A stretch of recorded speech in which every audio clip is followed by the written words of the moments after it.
¿Cómo está? Gracias por estar. Feliz mes de junio. Feliz mes de junio, mes de la paz del Chaco, cuando cumplimos 90 años de aquella firma del protocolo de paz que nos dio aquella ventaja en relación al territorio que nos permitió desarrollar el territorio chaqueño para integrarlo a la economía nacional, convirtiéndonos en un país líder en el mundo en exportación de carne. Y, por supuesto, muy buenos días también para Claudia, Jotita y Diego, para toda la audiencia. Gracias. El senador Nakayama, aparte de ser abogado, es magíster, digo bien, en historia. Entonces tiene muchísimo, un gran estudioso de la historia. Nos une esa pasión. Él es un gran estudioso, yo soy solamente un fan de la historia, ¿verdad? Con respecto a, me viene a la mente, no puedo evitar aquella foto del desfile en la calle Palma, ¿verdad? Donde se le veía a Eusebio Ayala, ¿verdad? Con aquel tapado, estaba con el mariscal Estigarribia. Qué grandes épocas de nuestro país, ¿eh? Grandes épocas que cerraron como corolario un periodo de crecimiento importante que permitió al Paraguay defenderse justamente ante la agresión boliviana. En aquel tiempo Bolivia tenía una economía 3 veces mayor que la nuestra y también una población 3 veces mayor que la nuestra, lo que en papeles y en teoría al inicio del conflicto le daba como ganador seguro. Lo que se temía era que ellos llegaran prácticamente hasta el río Paraguay, que era la máxima pretensión boliviana, y por eso incluso algunos planes de defensa del territorio se habían centrado en concentrar la defensa a lo largo del río Paraguay para defender Bahía Negra, Puerto Casado, Fuerte Olimpo, Pinasco, etcétera.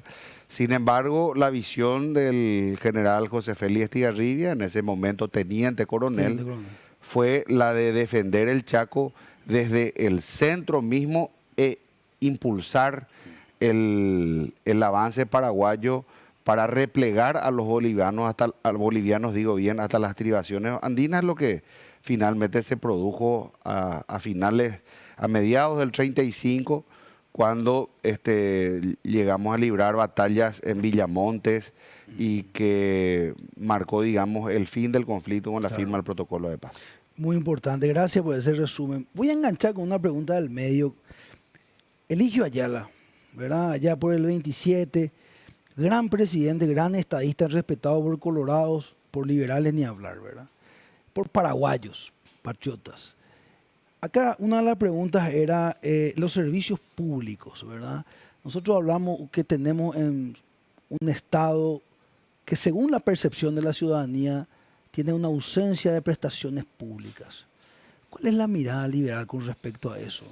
Bueno, lógicamente la mirada liberal, dependiendo de la escuela, ¿verdad? Sobre todo si vamos a lo que es la escuela austriaca y lo que últimamente se puso muy de moda, el libertarianismo, te dice que prácticamente el Estado no tiene que intervenir en nada, de que eso tiene que resolver el mercado y que lo que no está dentro del mercado es porque no existe intención, no existe interés y por lo tanto no se tiene que trabajar.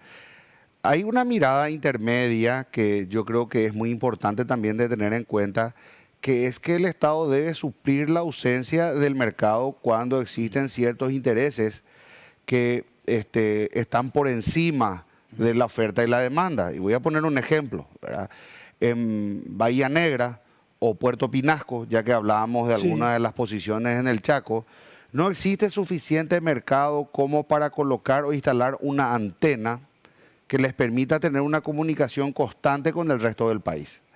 Eso podría generar una brecha de tanto digital como de comunicaciones, impedir que ellos estén en contacto con la capital, con el resto del país. Y ante un caso de enfermedad, una criatura podría morir por una picadura de serpiente porque no se le dio la posibilidad de conectarse. Entonces, allí es donde el Estado puede suplir la ausencia del interés del mercado para colocar e instalar una antena. Eso se dio durante mucho tiempo cuando se decía que, por ejemplo, no había interés o no había dinero para instalar líneas bajas en el resto del país y se constituye la Antelco, la Claro. Agencia Nacional de Telecomunicaciones. Y la Antelco lo que hace es suplir en ese momento la ausencia del interés del mercado en llevar adelante la instalación de líneas fijas. Ahora, ¿qué pasó en la década del 90? Con la aparición del celular se facilitó mucho Claro. el tema de la comunicación al punto de dejar absolutamente en desuso la línea baja, que solamente podía llegar a través de una línea, valga la redundancia, que era un cable. El celular reemplaza el cable con una tecnología de telecomunicación sin hilo que nos permite a nosotros recibir las bandas electromagnéticas a través de este aparato, Claro. ¿verdad? Desde el más rudimentario que tuvimos, que le llamábamos ladrillo, hasta el que tenemos hoy, que Claro. es un smartphone, es decir, una pequeña computadora dentro de un aparato. Claro. Y esa tecnología también fue mejorando al punto de que nosotros hoy ya no necesitamos instalar grandes antenas para comunicarnos porque un señor muy famoso a nivel mundial que se llama Elon Musk creó una tecnología satelital que se llama Starlink, que vos podés estar conectado a internet vía satelital desde cualquier lugar sin tener que instalar grandes antenas, simplemente un pequeño aparato que tenga la suficiente batería para poder conectarse al satélite y darte internet. Entonces ha evolucionado mucho eso y hoy día tener una empresa lastre como Copaco no tiene ningún sentido. ¿Cuántos empleados tiene Copaco? ¿Cuántos millones de dólares pierde Copaco al año? Y ese dinero, esa pérdida, no la paga Copaco, la pagamos nosotros, Salim. Pagas vos, paga Claudia, Diego, Jotita, los televidentes, los camarógrafos, todos nosotros pagamos el déficit de Copaco. Ahí no termina la cuestión de las empresas públicas. INC, ¿cuánto hemos invertido en los últimos 15 años?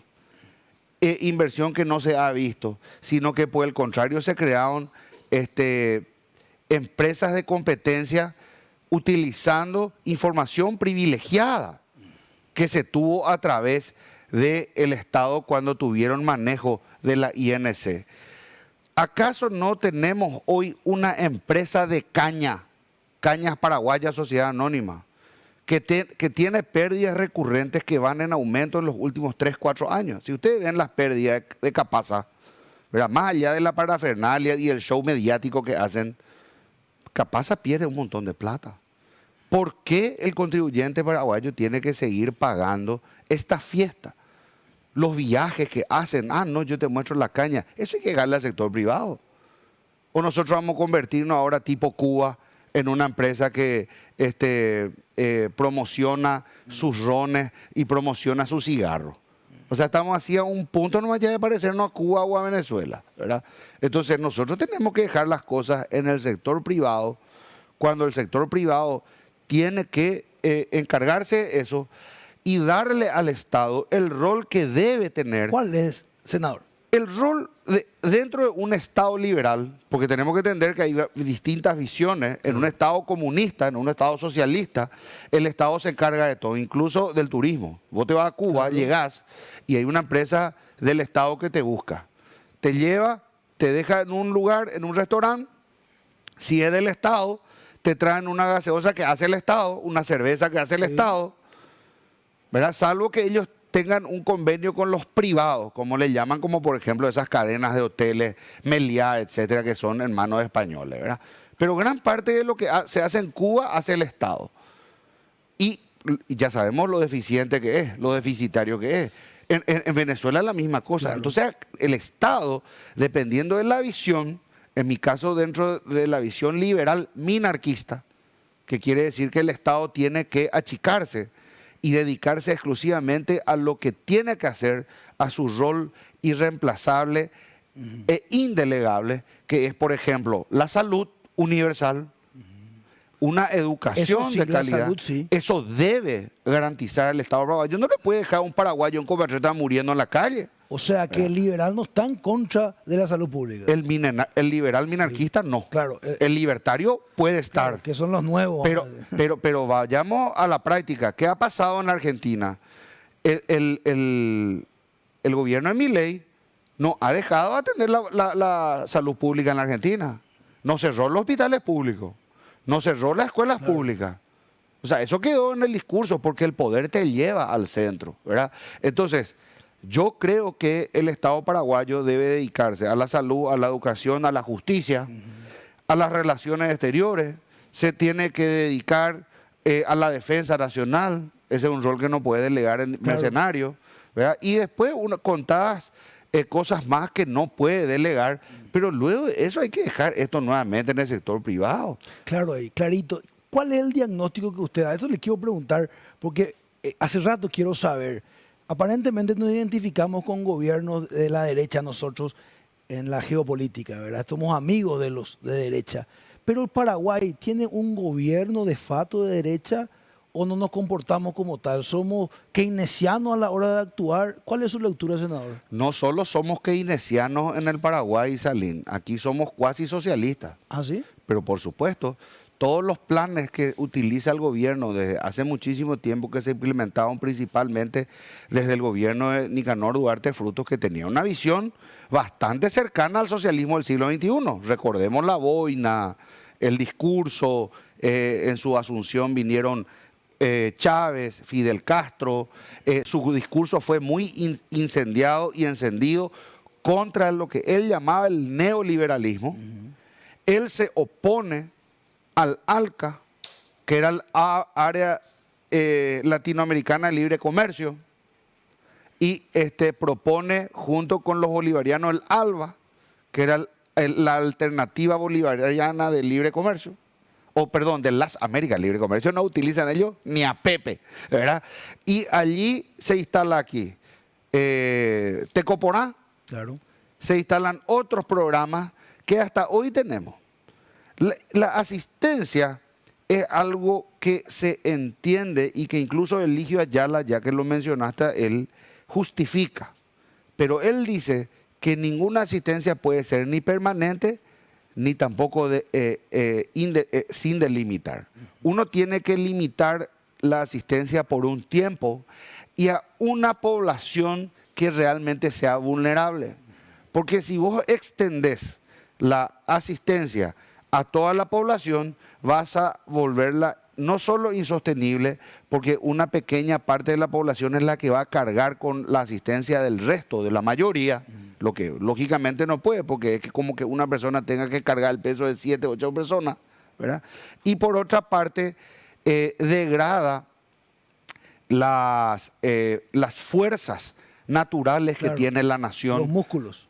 Los músculos, porque hace que atrofia, decía él, porque finalmente hace que la gente sea más haragana, que la gente no quiera trabajar, que la gente simplemente espere todo de arriba y ya no se dedique a innovar. Claramente, ahí la DENIT recaudó más, no podemos negar, hay un crecimiento de casi 900 millones versus el periodo anterior, hablamos de 2024. La economía paraguaya se entiende que va a crecer 4% por tercer año consecutivo. La pobreza, esos números, ¿verdad?, de 50% de 20 años cae al 20% aproximadamente hoy. Algunas cosas están mejorando, senador. ¿Qué le parece que hay que mejorar o los cambios deben ser radicales? Yo pienso que nosotros hemos mejorado. Eso no se puede... Eso no se puede negar. Y hablamos del punto de vista económico, lógicamente, ¿verdad? Y creo que, nuevamente, tengo que citarlo a Nicanor. Él fue el gran artífice de muchos de los cambios, porque más allá de su discurso, ¿verdad?, y de algunos cambios sociales que él dio como moneda de cambio para poder implementar la reforma tributaria, que fue para mí la más exitosa que hemos hecho, impulsada entre otros por Carlos Walde, también Dionisio Borda y el doctor Mersam. Sí. Dicen, abandonemos esta utopía de cobrar 30% del impuesto de la renta empresarial y cobremos 10%, que es lo que el paraguayo está dispuesto a pagar. Y cuando proponen esto los economistas o el equipo económico, se pegó el grito al cielo, pues dijeron, no vamos a tener plata para pagar los salarios de los maestros, no vamos a tener plata para pagar los hospitales. Y sin embargo, la recaudación se duplicó y se triplicó, bajando lo que se compraba. ¿Por qué? Porque se amplió la base tributaria. La gente que trabajaba en negro y que no estaba dispuesta a pagar 30%, o aquel comerciante del mercado 4 que la mayor parte de su comercio lo hacía en negro y solamente una parte registraba en su máquina registradora, decidió pagar nomás la totalidad, y cuando le venía el inspector de Hacienda le decía, señor, tranquilo, revísame nomás, ahora estoy en blanco.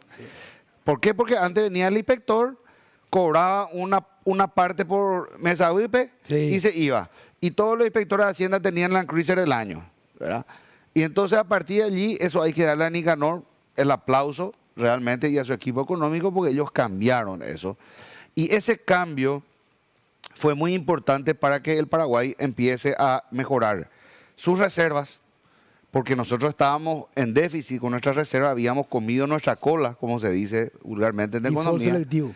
Y a partir de allí empezamos a mejorar nuevamente nuestra posición económica. En términos macroeconómicos, también Nicanor le dio la tranquilidad a la zona productiva de que no se les iba a molestar con el tema de la producción de soja, maíz, trigo, etcétera. Creció el área agrícola, creció el área de siembra, creció la exportación de grano, se posicionó porque esa es la principal fuente de ingreso de divisa de nuestro país.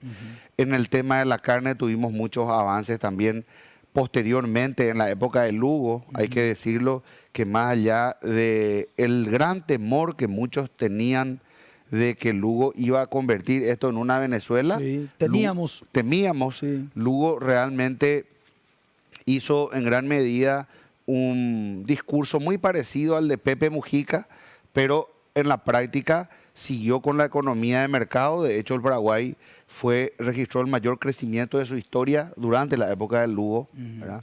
Entonces, luego eso continuó con Federico, con Horacio Cartes, con Mario Abdo Benítez. Yo creo que todos los presidentes, y esto hablo ya como historiador, no como político, porque como político le voy a dar con un hacha a cada uno, ¿verdad? Pero porque con todos tienen algo. Claro, porque todo, como dice el Yin y el Yang, todo tiene algo bueno y todo lo malo tiene algo de. Todo lo malo tiene algo de bueno y todo lo bueno tiene algo de malo.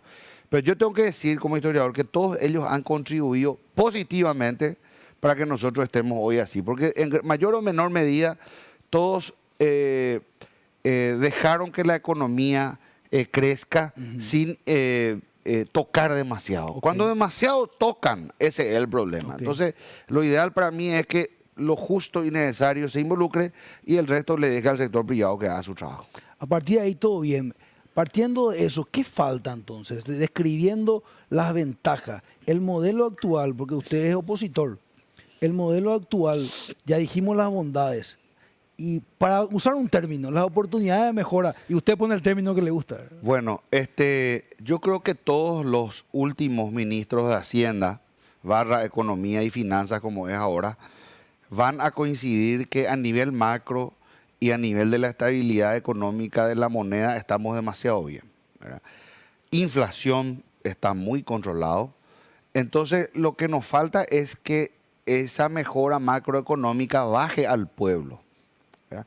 Y eso solo se consigue con una economía de libre mercado real y con facilidades a los pequeños y medianos empresarios. Nosotros hemos trabajado en un proyecto de ley que hoy día ya es ley de la República, juntamente con el ingeniero Petengil y otros colegas de distintos partidos, presentamos la ley de MIPYME. Mucha gente protestó contra la ley porque decía, esto va contra el trabajador, porque no se va a pagar IPS por tanto tiempo, etcétera. Pero nosotros tenemos que saber que los pequeños y medianos empresarios en gran medida fracasan en su primer intento. Entonces, ¿qué es lo que nosotros estamos haciendo? Viendo cuál es la realidad del pequeño y mediano empresario. De hecho, muchos de ellos trabajan en la informalidad, un lomitero, un panchero, Él no tiene IPS, no Claro. tiene nada. Le lleva, lamentablemente le tiene que llevar a su hijo, a su sobrina, a su primo. No le paga IPS, no le paga Claro. nada. Pero todos saben que si funciona el día de mañana le va bien, le va a ir mejor a todos. Si no funciona, le va a ir mal a todos. Claro. Entonces, lo que hicimos fue un régimen de transición durante unos 2 años para que el emprendedor pueda tener cierta flexibilidad de pagar menos del salario mínimo, de que no tenga que pagar un IPS, ¿verdad? Pero llegado ese momento o alcanzada una facturación determinada, ahí entra dentro del sistema, Ok. ¿verdad? Entonces, eso fue muy celebrado por las asociaciones de pequeños y medianos empresarios, por las asociaciones de emprendedores, porque saben que eso es. Y eso mejoró, fíjate, Salín, este es una estadística muy interesante y lo digo con mucho orgullo. Paraguay está número 1 en Latinoamérica en facilidad para abrir una empresa.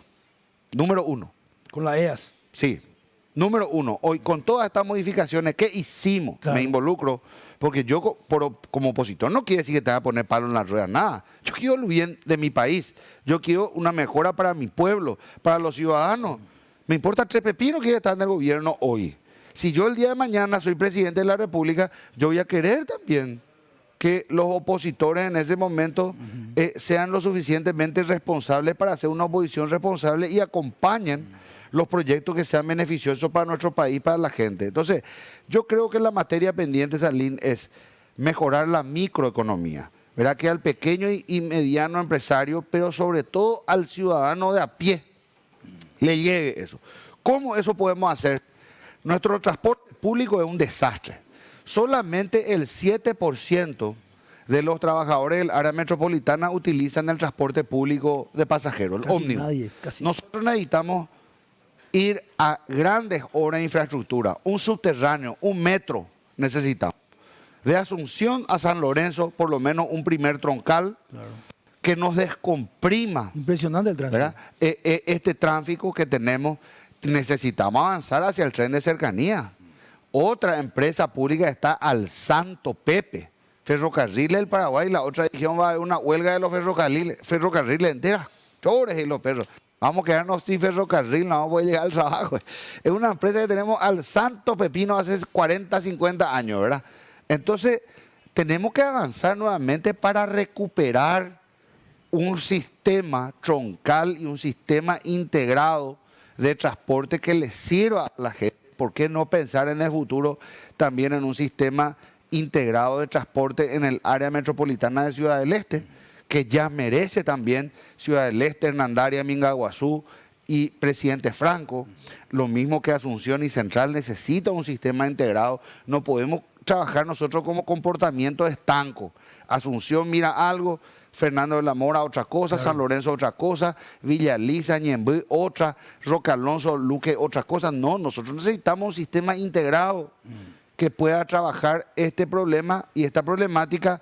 Vamos a endeudarnos únicamente, pero vamos a tener un sistema de transporte eficiente que nos sirva para los próximos 50 o 100 años. ¿Hay un plan para eso? No hay. No hay. Ok. Bueno, enseguida vamos a seguir hablando de eso. Qué apasionante. Me gusta porque el senador tiene fundamentada sus ideas. Claudia Melgarejo tiene una pregunta. Sí, bueno, me pareció muy interesante lo que mencionaba el senador Nakayama con respecto a que no por ser oposición debería estar en contra de todo. Eso me parece muy relevante porque yo creo que lo que debería hacer la oposición es justamente es el balance o el incorporar las opiniones, las perspectivas de algún lado que nos estén tomando al momento de formular las leyes, ¿verdad? ¿Cuál cree, senador, usted entonces que es el papel del Congreso en esta reactivación económica? Porque de verdad que esto que acaba de anunciar la ley MIPYMES a mí me parece que es fundamental. Y muchas veces creo que hay por no entenderlo, ¿verdad? Que mucha gente habla de el empresario, el que tiene, pero en realidad la mayoría de las personas que tienen negocios en Paraguay son microemprendedores. Y cuando uno empieza un negocio, en serio, yo creo que es mucho mejor transparentar esto de que no le pagan luego salario mínimo porque no pueden, ¿verdad? Y el tema del IPS, esa flexibilización me parece genial. Entonces ahí la primera pregunta es, ¿cuál entonces tiene que ser el rol del Congreso para promover la reactivación económica? Y después sí, no sé si te pregunto, ahora tengo otra pregunta más, pero que va vinculado a la inversión extranjera. Así que, Le dejamos esta primero, ¿te Dale, parece? perfecto. ¿Te parece? Bueno, muy importante la pregunta de Claudia, ¿verdad? Y yo creo que es la pregunta que mucha gente también se hace, ¿verdad? Diciendo, el opositor tiene que irse a gritar nomás lo en el Congreso, ese es su rol, o hay algo más. Yo creo que el rol del opositor, si bien somos contralores del Ejecutivo, tanto opositores como oficialistas, ojo, Por ley. por ley, por Constitución, la división de poderes, Claro. concebida desde la Revolución Gloriosa en Inglaterra y la Revolución Francesa en Francia, lo que hace con el Congreso o la Asamblea Nacional o el Parlamento en su momento, como se llama en Inglaterra, es el de contrapeso del Ejecutivo. El Congreso tiene que ejercer un rol de contrapeso, es decir, controlar lo que hace el Ejecutivo. Por ejemplo, amo esta copa. ¿Cuánto compró esta copa? Esta copa compró por 10.000 guaraníes. Está bien. Puede valer 10.000. Ahora, viene esta copa, me dice, yo compré por $1.000. Verán, pues, ¿cómo me voy a comprar por $1.000 esta copa? ¿De dónde compraste esta copa? Y compré ahí de un local del Mercado 4. Me voy al local del Mercado 4. ¿Cuánto cuesta tu copa? Y acá cuesta 4.000 guaraníes. Ah, entonces alguien sobrefacturó $1.000, porque $4 es menos de $1. ¿Verdad? Entonces eso es lo que nosotros tenemos que hacer. Nosotros tenemos que controlar lo que hace el Ejecutivo. Ahora, si el Ejecutivo viene con un plan, y voy a poner, Claudia, un ejemplo de lo que pasó en la sesión anterior. Nos peleamos por 1.000 cosas, que Filártiga no se tiene que ir a Taiwán, porque esto, por aquello. Nos peleamos por otras cosas, nos peleamos por el proyecto. Pero cuando llegó el proyecto de aceptación de un crédito de $200 millones de Taiwán para Xeroga-Poná, que tiene que ir destinado a construcción de viviendas, pero a través del sector privado, a través de un sistema que va a disminuir el déficit habitacional por la AFD. Nosotros sabemos que acá una de las instituciones que funciona bien es el Banco Central, Sí. otra institución que funciona bien es la Agencia Financiera de Desarrollo, porque la AFD tiene ciertos criterios que exige al banco, porque la AFD es una banca de segundo piso, Claro. que le da plata al banco con el objeto exclusivo de que los bancos financien, en este caso, construcción de vivienda. Entonces, un paraguayo que gana 2 salarios mínimos, que anteriormente no podía alcanzar un crédito de 500, 600 millones para construir una casa, ahora va a poder, a través del sistema financiero, porque va a ir a un banco y va a decir, yo tengo mi terreno acá en Itá, pero no puedo construir mi casa. Claro. Entonces ahora me voy a ir al banco, sea cual fuese el banco que está con la AFD, y el banco le va a decir, yo te puedo dar con garantía hipotecaria y te doy acá la plata para que vos construyas tu casa. ¿Verdad? Si a mí me decían, estos $200 millones va a manejar el MUF, yo no iba a dar el voto a favor. Pero como me dicen, va a manejar la AFD, a 2 manos voté a favor. ¿Por qué? Porque sé que existe un déficit habitacional importante en el Paraguay. Sé que la AFD trabaja bien. Sé que los bancos no van a querer perder plata, van a tener un mejor rigor a la hora de dar la aceptación del crédito, ¿verdad? Ahora, si todo se politizaba a través del MUF y o del Banco de Fomento, por decirlo así, donde se puede tener un tentáculo político para decir hacer esto o aquello, allí quizá mi decisión iba a ser otra. Pero en esto yo tengo que apoyar, y apoyamos, muchísimos opositores votamos a favor. El rol del opositor no se puede limitar a gritar en el Congreso. Tenemos que tener propuestas y tenemos que acompañar lo que está bien. Y así como hablábamos al principio de la entrevista, Salín, tenemos que tener nosotros un plan de gobierno de lo que vamos a hacer. Por eso cuando vos me preguntabas si hoy hay un plan sobre el transporte público, yo te decía, no hay, pero nosotros tenemos. Ah, existe en la oposición. Claro, nosotros tenemos. Yo tengo un equipo que estamos trabajando hace muchos años desde la Intendencia. Era un proyecto de transporte para Asunción y área metropolitana que incluye el subterráneo. Y por eso te decía, a nivel nacional, si me candidato para presidente, si llegamos a la presidencia, ¿por qué no también para Ciudad del Este y área metropolitana? También necesitan ellos. También ya se justifica que nosotros veamos el Ciudad del Este y área metropolitana como necesario una solución para el transporte público. Pero senador, nosotros somos hombres de números, la plata tiene que sobrar para hacer eso. Y si hay deuda, hay que sobrar para pagar la deuda. ¿Cómo ves eso? Esto se hace inversión a largo plazo y se hace como concesión. El Estado no tiene que hacer salir. ¿Cómo se hizo el Eurotúnel? El Eurotúnel entre Gran Bretaña y Francia, dos países ricos, dos de los países más ricos del mundo, no pusieron un centavo para hacer el Eurotúnel. Concesión. Concesión, se termina la concesión en el 2035. Imagínate hace cuántos años ya está el Eurotúnel funcionando. Es ferroviario el Eurotúnel.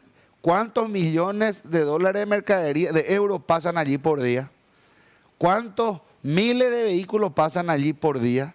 Ya se pagó solo hace rato el Eurotúnel. Se le dio en concesión a una empresa que se llama Eurotúnel S.A., que es una empresa franco-británica, que cobra un peaje para pasar por allí y terminó el problema. No, es APP. Es APP. No, en este caso es o sea, 100%. se puede llamar APP porque siempre el Estado tiene una parte de la inversión, en este caso que es el lecho del mar o algo que le concede para que el otro pueda construir. No es 100% privado, ¿verdad? Es 100% privado, un emprendimiento que vos podés hacer en tu casa sin intervención del Estado. Pero cuando en este caso hay cuestiones de seguridad, etcétera, etcétera, sí el Estado está presente y es a través de una APP. Lo mismo que una concesión de una ruta. Es una APP. ¿Verdad? Entonces nosotros, la explotación de un metro, como fue el tren, ¿cómo hicimos nosotros el tren, Salim? Hace más de 100 años. El Estado no puso un centavo. Vinieron los ingleses y dijeron, nosotros vamos a extender el tren. ¿Cómo nosotros íbamos a extender el tren si estábamos fundidos después de la guerra de la Triple Alianza? ¿Verdad? Vinieron los ingleses y dijeron, nosotros vamos a extender hasta Villarrica y después vamos a extender hasta la Villa de la Encarnación. Y ellos hicieron, hace 100 años, nuestros abuelos, nuestros bisabuelos se subían en el tren acá en la estación San Francisco y se bajaban en Pacucua, allá en Encarnación. Hoy día no nos podemos ir ni a Areguá. Eso, y es increíble, ¿por qué? Y ahí está justamente el tema, Salim, ya que hablamos hace rato de las empresas públicas. ¿Cómo fundieron el ferrocarril? Nacionalizaron. Stroessner nacionalizó el ferrocarril. ¿Qué es nacionalizar? Lo mismo que Chávez hizo en Venezuela. Expropiese. ¿Se expropia a favor de quién? Del Estado. El paralelismo entre los autoritarios y entre los regímenes dictatoriales es muy pequeño, muy corto. Sean ellos de extrema derecha o de extrema izquierda, hacen la misma macanada. Claro. ¿Verdad? Stroessner y Chávez hicieron la misma cosa. Expropiaron, nacionalizaron. ¿Y quién se embromó? El ciudadano paraguayo, el ciudadano venezolano. Tengo dos temas fundamentales. Uno de ellos enseguida va a preguntar Claudia, que es la inversión extranjera. El último es la municipalidad. Entre paréntesis, nomás yo le quiero hacer una pregunta respecto a este tema de las empresas públicas, ¿verdad? ¿Cuál es su opinión? No quiero sesgar la pregunta con la intervención en precio de Petropar. Yo creo que está mal. En este caso, lo primero que creo que está mal es que Petropar tenga estaciones de servicio. El Estado está compitiendo. Ahora, hay una realidad que es la que te decía hace rato cuando me preguntabas qué es lo que falta para mejorar. Y yo te decía que necesitamos libre mercado real. ¿Viste que te decía? Sí. Microeconomía y libre mercado real. ¿Por qué? Porque nosotros sufrimos de un capitalismo corporativo o capitalismo de amigos. ¿Qué significa eso? Que los muchachos se ponen de acuerdo para fijar un precio. Eso se llama oligopolio. Oligopolio, Sí. Y claro. tanto el oligopolio como el monopolio son enemigos del liberalismo. Ah, el oligopolio también. Claro, por supuesto. Es totalmente una práctica antimercado, porque lo que hace es joderle al consumidor. Se ponen de acuerdo para decir, vamos a cobrar tanto. Y desvirtúa el mercado. Desvirtúa el mercado, porque no existe el libre mercado del momento que existe un acuerdo de precios, ¿verdad? Sí. Entonces, allí tuvo que entrar Petropar, pero yo creo que Petropar tiene que entrar como ente regulador. no como ente competidor. Son dos cosas diferentes. Por atrás, back. Claro, no tiene que tener estaciones de servicio. ¿Qué son las estaciones de servicio de Petropar? Fíjense quiénes son los propietarios, los explotadores de empresas de servicio. Son todos hombres ligados al poder. Todos son hombres ligados al poder. El mismo vicepresidente tiene estaciones de servicio. ¿Cuántos políticos, caudillos de la zona tienen sus estaciones de servicio? Vos llegás a Casa Paz y ese es lo del diputado tal. Claro, pero hay varios emblemas que igual estaban explotando bien sus empresas privadas y lo que hicieron es como postularse por tener una franquicia, digamos, porque Claro. varias de las estaciones de servicio de Petropar también están bajo el modelo de franquicia, entonces vos tenés... ¿Sabes por qué, Claudia? Claro, Porque es ajá. una franquicia un poco diferente. Petropar vino y metió plata, ellos te hacen toda tu estación, te dan el combustible, así cualquiera es empresario. Cualquiera es empresario así. ¿Sabes de emblemas multinacionales que no están de acuerdo con el sistema interno y que prefieren no estar más acá? Mira, yo escuché en su momento a este señor de BR, Ortega. Ortega, que había dicho que incluso Shell se quería ir del país por eso. Él lo dijo. Él dijo, Yo escuché, pero no estoy seguro si él dijo eso. Él declaró eso, ¿verdad? Eso me llamó a mí la atención. No sé si se llegó a un acuerdo, porque vía decreto sacaron en aquel tiempo algunas condiciones absurdas, como por ejemplo, y no quiero decir ningún disparate, pero justo le había preguntado a Salomón, a mi amigo Salomón, algunos datos si estaban bien o no, ¿verdad? Porque exigían, por ejemplo, que el tanque tenía que tener 16 millones de litros. Y había solamente uno o dos emblemas que tenían tanques de 16 millones de litros sobre el río Paraguay. Vos no podías tener 4 tanques de 4 millones. Ya, uno de 16. Uno de 16. Y es estúpido que te pidan eso. Porque primero, desde el punto de vista del riesgo, es totalmente contrario al riesgo, pues se concentra el riesgo. Claro. Porque si vos tenés 4 tanques, si vos tenés un siniestro en uno, podés mitigar el siniestro en ese y tener otros 3 tanques operativos. Pero no, si a vos se te quema uno de 16, te embroma, Chau. claro, y el combustible, chau, ¿verdad? Claro. Entonces, ¿por qué exigir un tanque de 16? Y era simplemente para dejarle fuera de competencia al resto. Porque Petropar y otros más no más tenían, pues. Ah, ok. Y esa es una práctica desleal, anticompetencia. Total. ¿Verdad? Y cuando hicieron eso protestaron varios emblemas, ¿verdad? Entonces, ese tipo de prácticas oligopólicas o monopólicas son las que a mí me preocupan, ¿verdad? Entonces yo digo, Petropar como ente regulador, 10 puntos. Pero para entrar a competir, no. Claro. Porque allí entonces vos le decís a tu amigo el presidente de Petropar le llama y le dice, che, vamos a dejarle fuera acá esto y vamos a hacer esto. Senador, se encendió la tertulia. Jotita Bernabé. Senador, ¿cómo le va? Un verdadero placer tenerlo. Tocó el tema del monopolio, algo que a mí me parece muy, pero muy interesante, ¿verdad? Indistintamente a que Petropar pueda ser un ente regulador, lo fue mucho tiempo y aún así los emblemas privados en cuanto al combustible, por ejemplo, le han jugado una muy mala pasada a la ciudadanía. Los discursos se iban adaptando dependiendo un poco de la conveniencia. Cuando subía el crudo, aquí al día siguiente se aumentaban los precios del combustible en contra de la ciudadanía. Cuando bajaba el precio del crudo, no, tenemos stock nosotros para 4 o 5 meses, no bajaba el combustible. Yo creo que desde que Petropar empezó con este tema de ser regulador y tener estaciones de servicio, como que le dio una opción más económica que los emblemas privados a la ciudadanía, bien o mal. Pero a mí me parece que le tiró un poquitito más para la gente que para los emblemas privados. Y hablamos nosotros del monopolio, que el monopolio está mal, que el monopolio esto, pero acá nosotros tenemos empresas que tienen un monopolio. El caso de, por ejemplo, un canal de cable que tiene los derechos exclusivos del fútbol paraguayo. Tenemos apuestas deportivas que son exclusivamente de una empresa. ¿Cómo se maneja el monopolio para buscar finalmente el beneficio del consumidor final, del ciudadano, que es a lo que a nosotros nos interesa? Bueno, hay una delgada línea, Jotita, entre el monopolio y la concesión exclusiva. en términos económicos, ¿verdad? Y en términos legales también. ¿Por qué, Jotita? Porque vamos a suponer, como es el caso de la APP Ruta 2, que nosotros le damos la concesión a Rutas del Este barra Tapeponá, que es lo que tenemos, ¿verdad?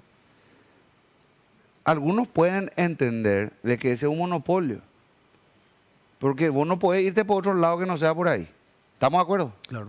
¿Por dónde te vas a ir? ¿Te vas a ir por Encarnación? ¿Te vas a ir por Concepción y bajar por Pedro Juan? Antieconómico, no tiene sentido. O sea, es una concesión exclusiva.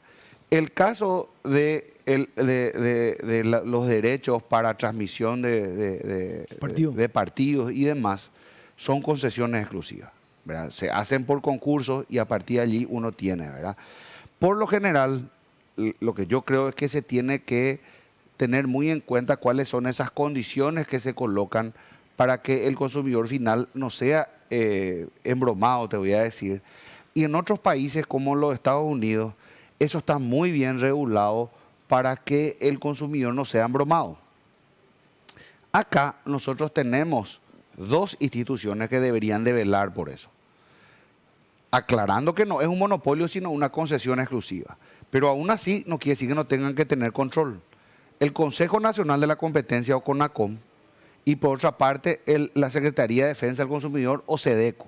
¿Recuerdan ustedes que uno de los casos más emblemáticos que se ha tenido de SEDECO es una multa de unos millones de dólares, no sé cuánto, ¿verdad?, a una importante empresa de telefonía que no transmitió justamente uno de los partidos, creo que el clásico. Fue un clásico. Fue un clásico y se le multó no sé por cuántos millones de dólares, porque igual le cobró a los muchachos. Claro.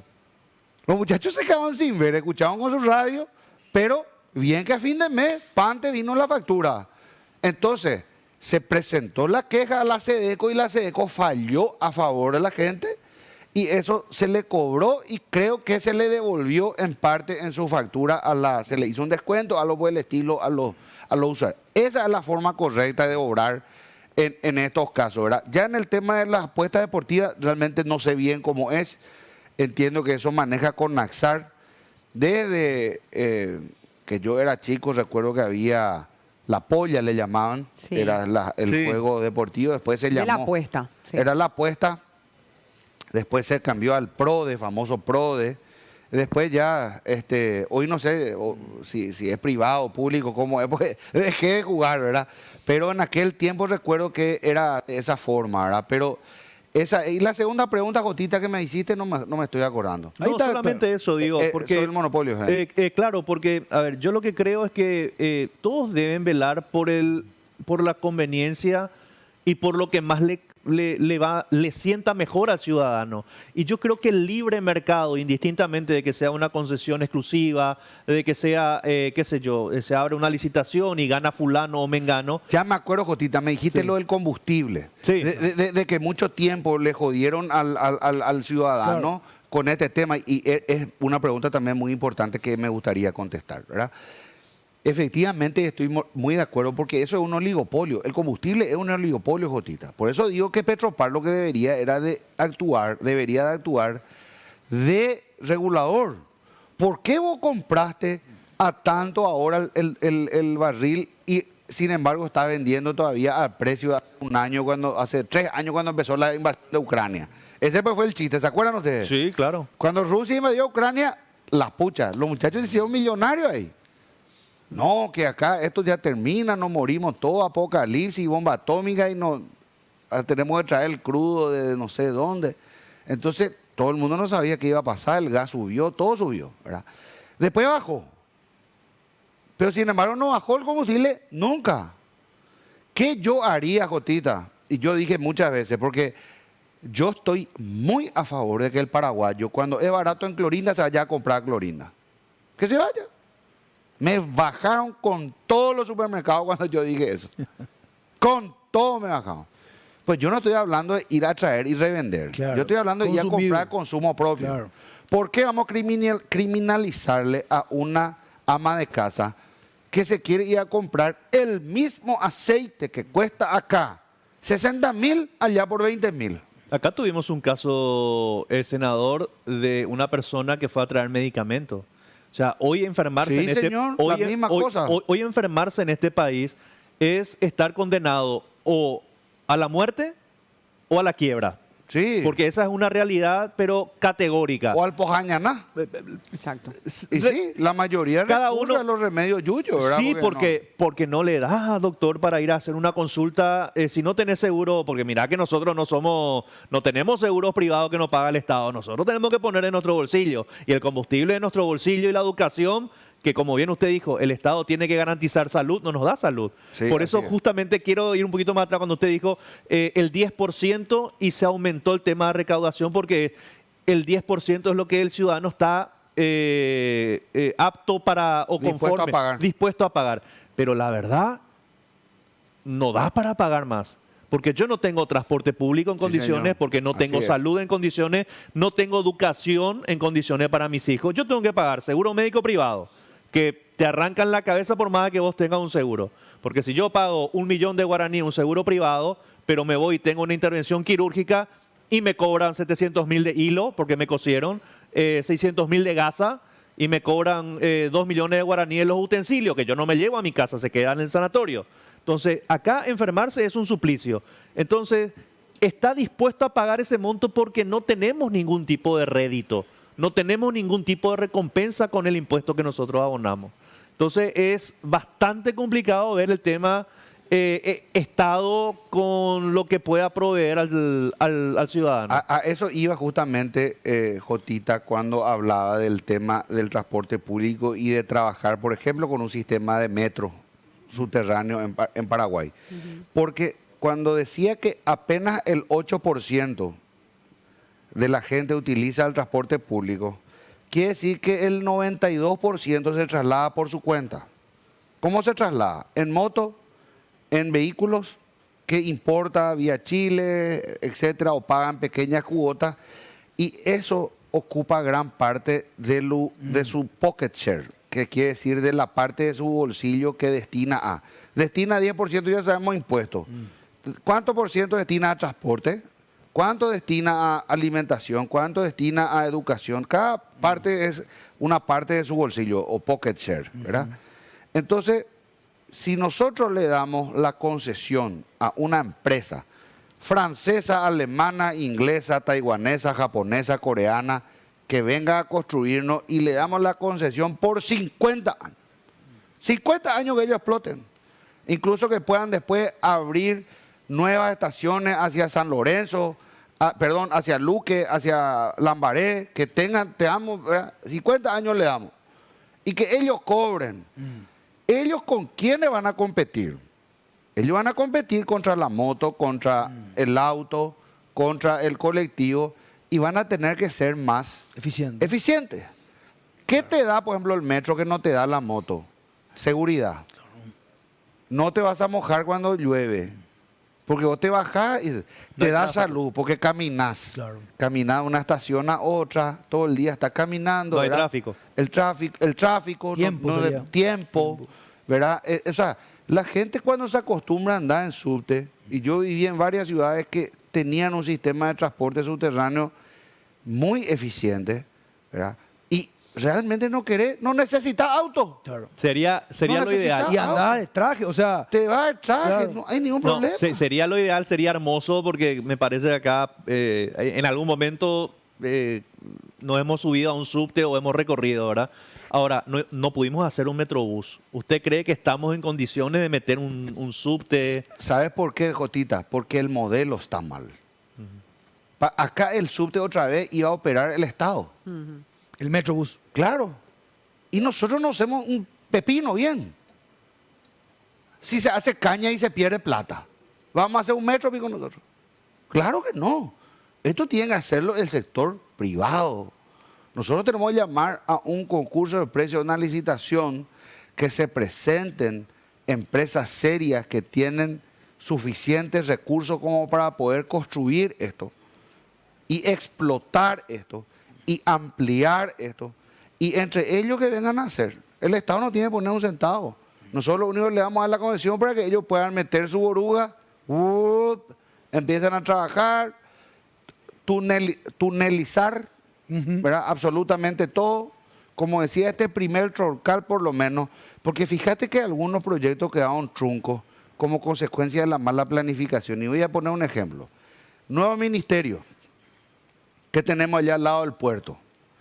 Ese era parte del proyecto Metrobús, porque el Metrobús, llamado originalmente Plan Z, iniciaba en San Lorenzo y terminaba en el puerto de Asunción.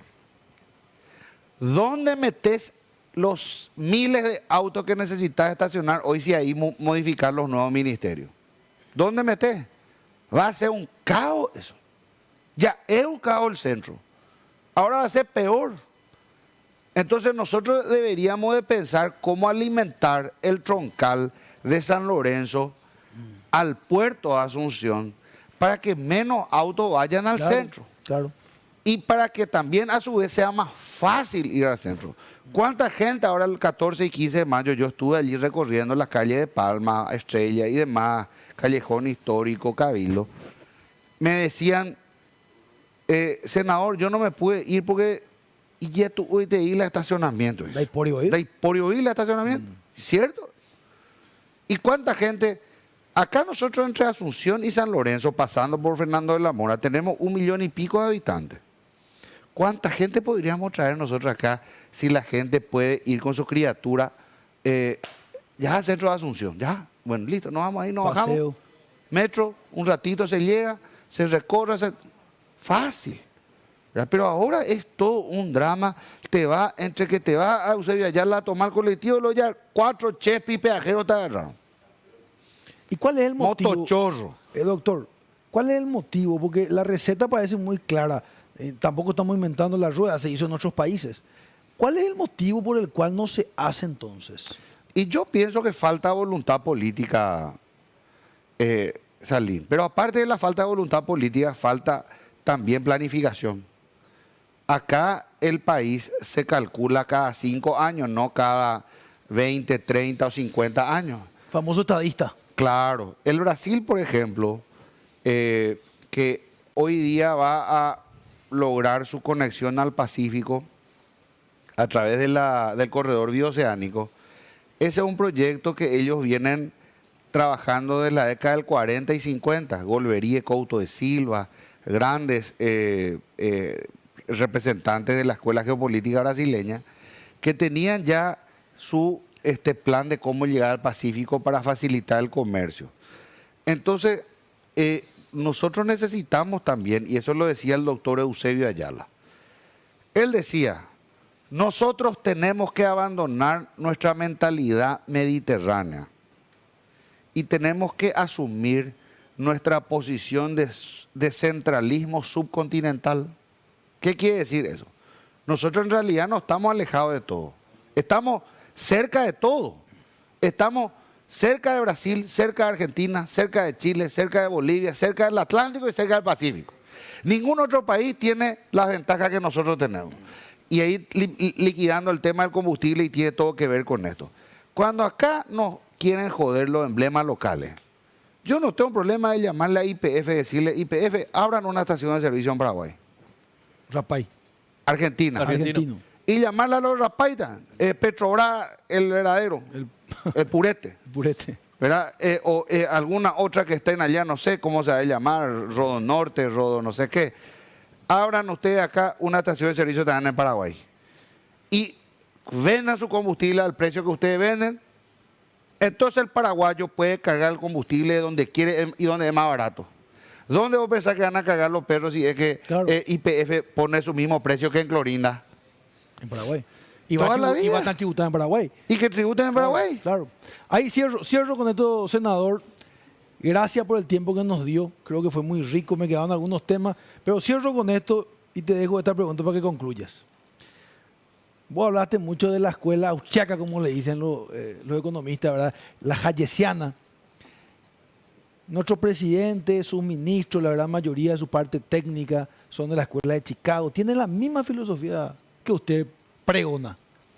Si eso es así, tenemos 2 corrientes dentro del gobierno, ¿por qué no pueden ejecutar lo que creen probablemente? Mira, la Escuela Económica de Chicago se llama así porque el principal representante es o fue el premio Nobel de Economía Milton Friedman, Claro. quien ganó el Nobel en el año 1976, ¿verdad? Y definitivamente tuvo muchísima influencia en el mundo que conocemos hoy, no solamente porque una de las principales potencias regionales ascribió a sus postulados, como el caso de Chile, donde estaban los famosos Chicago Boys, Sí. sino que también a nivel mundial el principal ejemplo de cómo salir de la pobreza y hambruna fue China. China, que estaba sumido en una crisis, en una pobreza total, gracias a la receta de Chicago, de Friedman y de otros grandes economistas, implementa el sistema económico liberal para salirse del pozo que tenía, ¿verdad?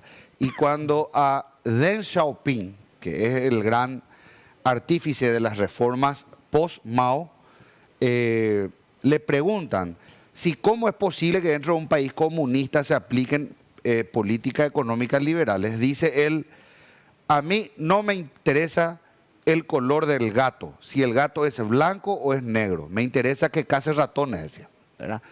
Porque esa era definitivamente la receta que iba a funcionar. Yo no creo que nosotros, más allá de que tengamos Chicago Boys dentro de nuestro gabinete, todos piensen igual, ni que se implemente la receta a rajatabla. De hecho, lo mismo podemos decir de la famosa frase Dios, patria y familia, que ellos utilizaron durante la campaña, pero eso es mentira. Muchos de los que están en el gobierno no creen ni en Dios, ni en la patria, ni en la familia. Algunos tienen 3, 4 señoras, 8, 10 hijos, pero era pro vida, pro familia.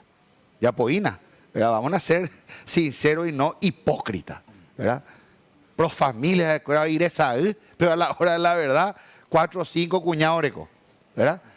Lo mismo te puedo decir, tiene tu hijo de balde.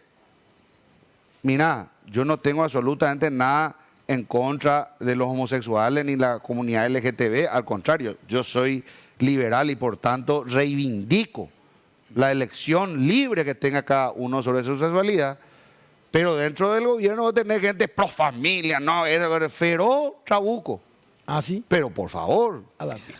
¿Verdad? Bueno, senador. Entonces, ahí nomás te digo, Fuerte declaraciones, vamos a dejar senador, ahí, ¿verdad? Sí. Porque es horario de protección al menor, Ahí ¿verdad? está bien. Entonces, pero si me invitan a un programa nocturno que tenga... Pero esto vamos a pasar después- anoche en YouTube. Ah, bueno, espectacular. Entonces ahí, algunos de esos días podemos hablar más extendido de estos Podemos temas. grabar ahí Gracias. también al salir y después se alza Claro, de noche nomás sí, por el por horario. supuesto. Senador, decía Milton Friedman, Freedom to Choose. Así es. Su libro, ¿verdad? Bestseller. Así Freedom es. to Choose. Bueno, gracias por la plenitud que nos regalaste. Valoramos muchísimo y creo que la teleaudiencia considero que va a valorar al máximo. Éxito. Muchas gracias, Alín. Saludos a la teleaudiencia. Gracias. Estuvo con nosotros el senador Eduardo Nakayama, contundente y preciso